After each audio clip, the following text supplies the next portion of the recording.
program. May I request Father to give the invocation? Let's all close our eyes and look to God in prayer. Heavenly Father, we believe in you, we trust in you, we adore you, and we glorify you. We believe that it is you who created us, it is you who formed us, it is you who redeemed us. We thank you, Lord. Now, before we go to the next session of the program, let me just say a few words about the research center that we are beginning to give shape to. This research center is set up with the intention of building collaboration with the international partners. As you are well aware, we don't have too many research, or we don't have even a single private research center in our state in Nagaland. And that's one of the reasons why we have come up with the idea of setting up a research center in Guatemala. Just as Father has also said, we're just beginning, taking baby steps. So I think we have a lot to cover, a lot to learn, a lot to explore. And one of the key, mission or vision of this research institute is to look into all aspects of the society of Nagaland, the areas of economy, politics, society, culture, history, and also look into aspects of technology. Looking at the bridges for technology and environment, technology and forestry, let's say. So it's an all-encompassing sort of for a research institute that we want to position ourselves and look at how we can explore and look forward to building this institute. A special song by Don Bosco College.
Ms. Kavita Sharma, the Chief Executive Officer in the Indo-British Business Forum, to deliver the first annual NIRC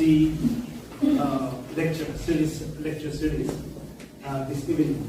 And it could be more appropriate to be starting with a topic on promoting or promotion of human values around the world.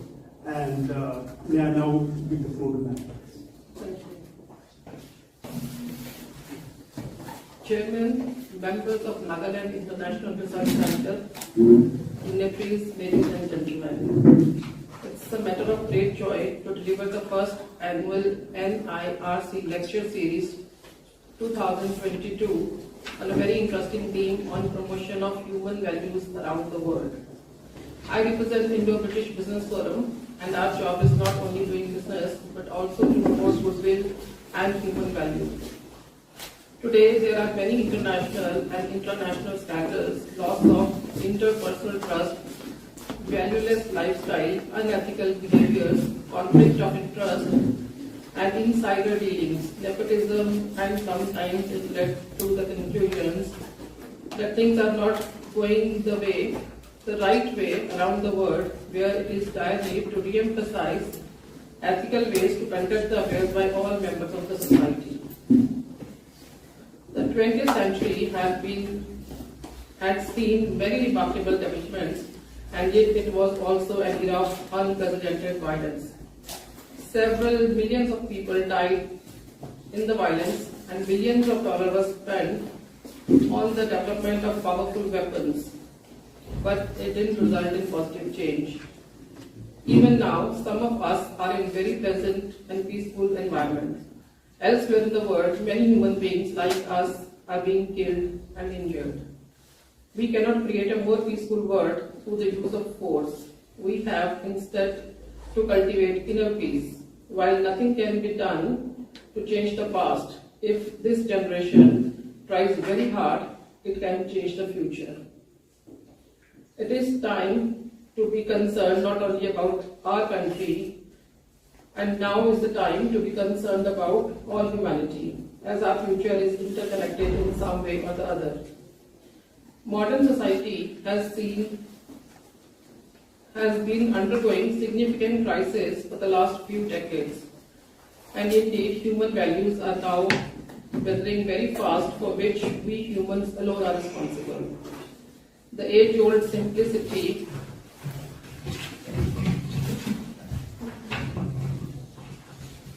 close ties between families and communities and village-level cooperations are declining very fast.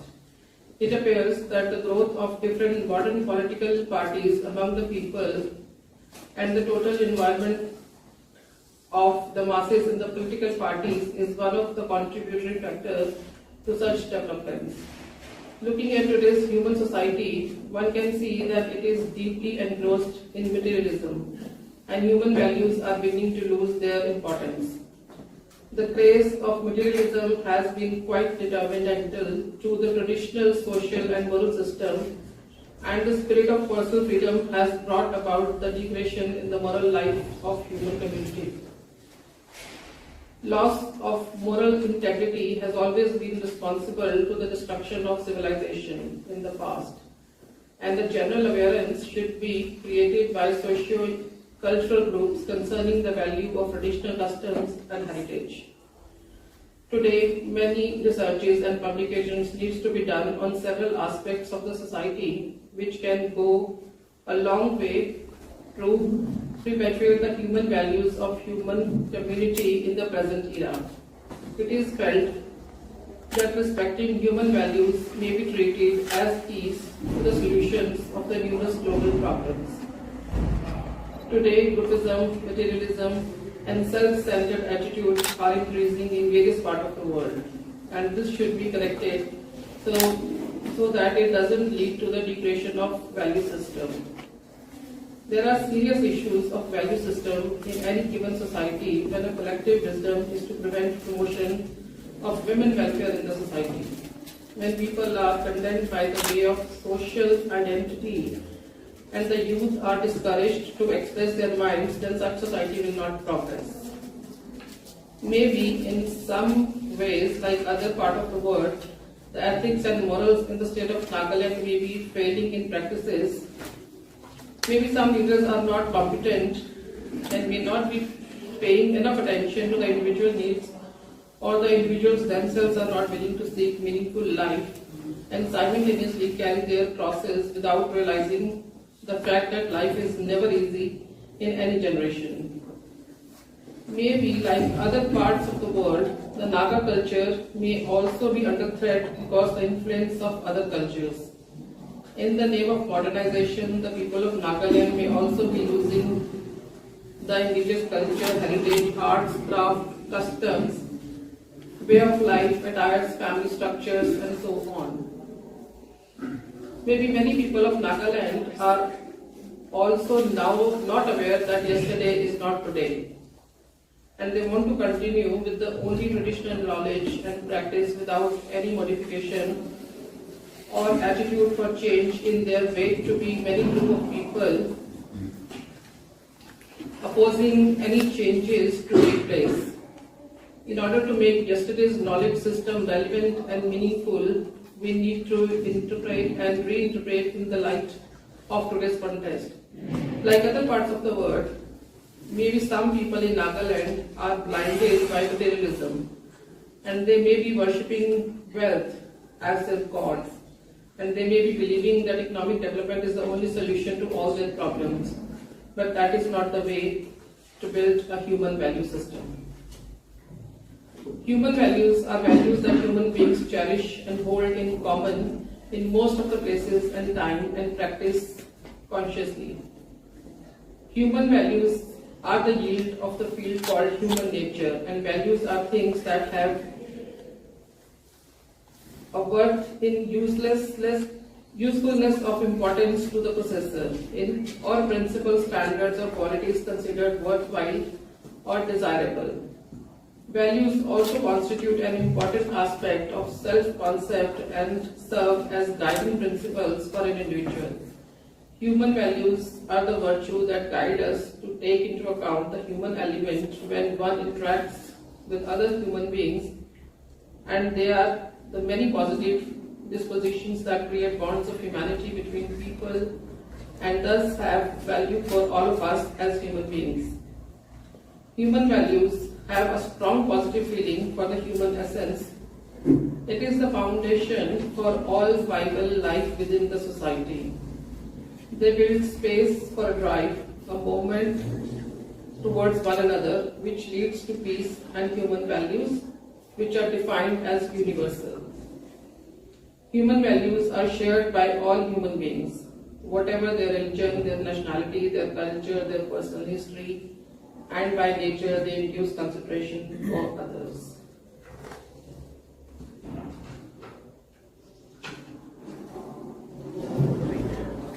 Some of the examples of human values are peace. The scope of peace includes peace at individual level and at the world level. For world peace, peace at the level of individual, society, and nation is imperative. Marcus Aurelius said, "He who lives in harmony with himself lives in harmony with the universe." Mahatma Gandhi has once remarked, "Always aim to complete harmony of thought, word, and deed. Always aim at purifying your thoughts, and everything will be well." Truth. Truth is eternal and unchanging as it deals with ultimate and unchanging reality. It is marked by veracity, honesty, and sincerity, purity, accuracy, and fairness. Fearlessness and integrity. It may have many facts as subjective or relative truth. That is why people cling to my truth and your truth, leading to a conflict at times. However, when searching for a lasting truth that withstands relatively the value of common sense, intuition, justice, quest for knowledge, the spirit of inquiry and synthesis are nurtured and enhanced. In professional life, the simplest manifestation of truth is sincerity that can be seen in terms of commitment to work. Love and compassion.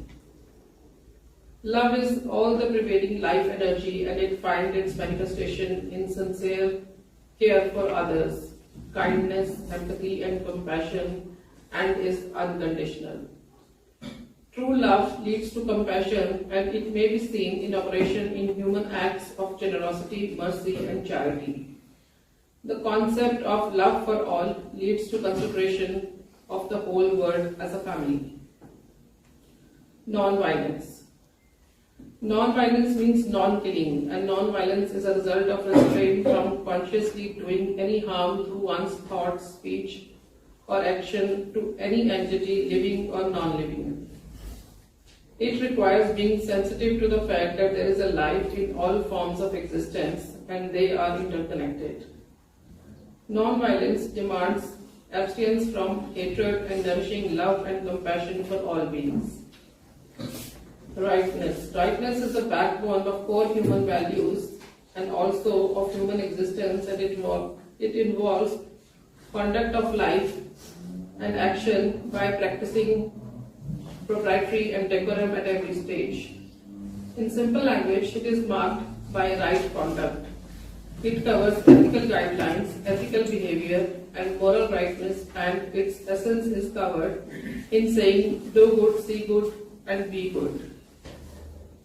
Sacrifice. Sacrifice has two preconditions, care as well as love for all living beings, attended by absence of selfishness.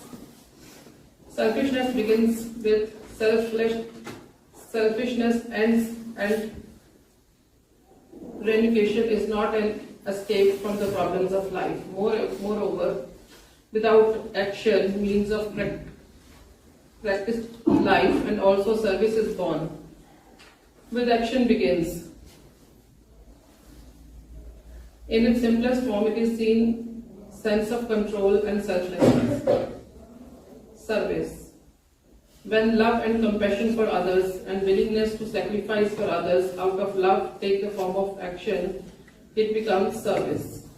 Service is possible only when one loves others as one's own, not as other. The value of service demands equality without any conditions or discrimination on the lines of caste, creed, race, region, or religion. Respect. Respect is one of the most important human value for establishing relations of peace, and yet it remains elusive with understanding varies according to age, to one's education and surrounding culture. It is better understood when combined with other values, a disposition that is deeper than civility, very close to the consideration and approaching appreciation. Indeed, to respect someone, one must be able to appreciate some of her human qualities, even if one doesn't appreciate her opinion or past behaviors. Ethical values. Ethical values are those that command respectful behavior towards others, that is, towards other human beings, without harming them. These can be applied to animals and plant life as well. The human ethical and moral values are universal values felt deep down inside each of us, and they are also expressed formally in laws, constitutions, and various international texts. Asserting as human rights, countries or states or place must recognize their universal value and implement them by calling everyone to respect them, and they must guarantee the integrity of every human being. The family and society is important in developing the moral values of child, and family is the foundation on which values are built. And more values like truthfulness, happiness, peace, justice are instilled in children's thoughts, feelings, and actions, and they function as ideals and standards that govern their actions in their lives. And blissful and cheerful atmosphere in the family will develop the love, affection, tolerance, and generosity in the society. Teachers serve as a role model to students in schools. They play a major role in influencing their ethical behavior, and the children should be encouraged to be accountable for their actions. And they should be learned to respect and treat others kindly. In a way, the teachers are the first role models to the children outside their family, and children learn from them the concern for others, and that is how human value system is developed. In conclusion, I wish to say that today, in our turbulent and uncertain world, nothing is more important than promotion of human values. And in whatever age or profession we may be, and in whichever place or religion we may be, it is our common bonding duty to promote human values, and only by promotion of human values there will be peace, unity, truth, rightness, respect, and understanding among people and nations around the world. Thank you. Ms. Sharma, I think you have given us a very thought-provoking exposition. To my mind, you have raised a few pertinent issues that actually questions the basic understanding of what human beings are. And I think you have also raised the issue of the need to understand why we are social beings, why we are connected with each other. The other thing also is you have rightly emphasized the role of educational institutions, teachers in promoting human values. There's one thing I want to add. I'm the chosen one from the God. Being Hindu, sitting here with all the Christian community and delivering something on human values.